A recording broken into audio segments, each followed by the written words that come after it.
We're again talking about zero gravity. Technically, no particle, no object has zero gravity. There's always these gravity strings attached. But the reason you don't see the gravity in action is because gravity strings are pulling in opposite directions at the same time. Pulling to the left, pulling to the right, net pull is zero. Pulling up, pulling down, net pull is zero. So you have all these gravity strings pulling, they're actively pulling, but it's not going anywhere. If we had our dog sled and attached, 6 dogs to the other side, that sled wouldn't go anywhere either. And that's exactly what you have here. They're not going to go anywhere. And that's what zero gravity is. As long as it's pulling in different directions equally, it's not going to be pulled anywhere. Now this changes when two particles, two objects interact. So this is where we get to the mutual gravitational pull. So here we have these two particles and their gravity strings. And what happens is these guys are floating around in space. There's also internal energy. I'll explain this in another presentation. But basically, there's always internal energy inside a particle, and that's what pushes the particle forward. So regardless of gravity, there's always something inside, even if small, that's propelling it forward. So even if it takes years or decades, two particles will eventually come together.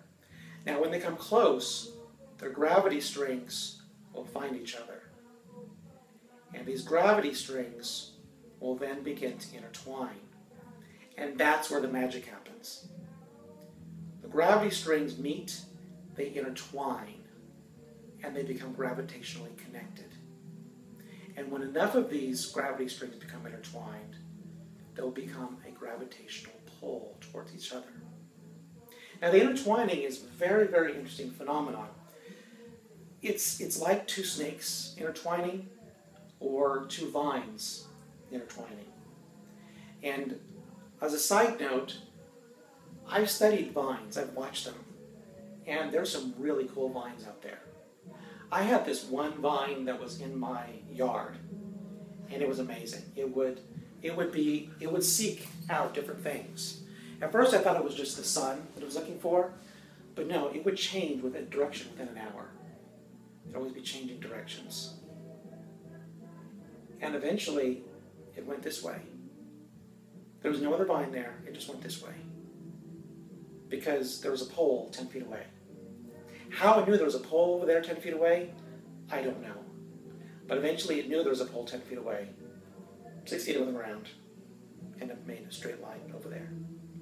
Now the reason I say this is because I'm proposing this new gravity string model where gravity strings are seeking each other and intertwining. And if anybody says that sounds odd, well, take a look at the vines that exist around us. They do that very exact same thing. Or Cheerios. What? Cheerios. Cheerios? Yes. Explain. You take a bowl of milk, Yeah. put 2 Cheerios in, and they always find each other. They always find each other, exactly. Very clever. I had not thought about that. I will use that. Very interesting. So these particles, when they come close enough together, the gravity strings will find each other, intertwine like vines. And when enough of them do, they'll pull themselves forward. Okay? Now let's look at two particles that I have connected. And this is what I have here. These particles have intertwined. Okay? And because the intertwining is right here, when they intertwine, they are gravitationally connected. It is at this point that Newton's laws will begin. The two masses, the distance between them, that one can begin. Also, we talked about the fact that when gravity strings are pulling in multiple directions, the particle doesn't go anywhere. There's no net direction. But look at this. You have 2, 3, 4, 10 gravity strings in one direction. If there's 10 gravity strings pulling in this direction and only 2 pulling in this direction, there's going to be a net pull.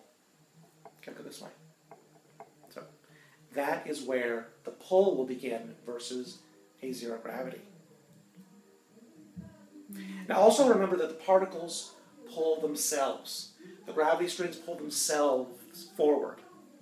And so, well, we commonly thought that the sun, pulled on the earth. No, the sun is pulling itself towards the earth. And the earth is pulling itself towards the sun. We dropped a rock to the ground. Right? The earth is pulling itself towards the rock. The rock is pulling itself towards the earth. Another thing to notice is the straight line. Something Newton noticed was that objects, whether they're planets or rocks or anything, always seem to fall in a straight line. Gravity never happens in a curved fashion. This, too, can be explained with the strings. Look at that. They're intertwined. Where are they going to go? Straight. Every gravity string is pulling in a straight line towards the other. It's not up and down, it's straight. So this gravity string model can actually explain quite a lot. Now, of course, when these particles come together, they start pulling, and if there's nothing else to stop them, they will smash. Right? So if you can imagine with our horse and carriage, you got 2 teams of horses, 2 carriages, they eventually collide, there's going to be a mess. 2 cars coming together head on, they're going to crash. So eventually, these 2 particles, these 2 planets, whatever they are, will come together and crash and make a mess. Unless there's something else going on. Now, if there's something else that's going on, is there's always internal energy. Okay? So, let's get this here. Suppose this is the sun, and this is the earth. Now, the gravitational energy alone, they pull themselves together. But this has internal energy inside. So, it's pulling itself. It's propelling itself this way, while the gravity strings are pulling itself this way. I'll demonstrate this more detail in another presentation. But I just want to show you that it's because the internal energy versus the gravitational energy, which is why the planet flows around the sun.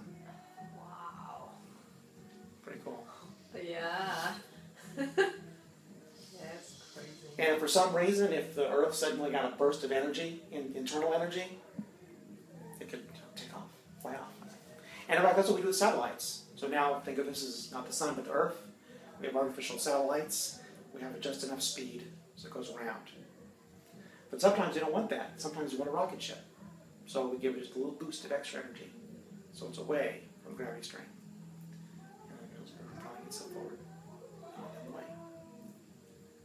Pretty cool, huh? All right, I have one more model I want to show you, but let's sort of recap of what we got here.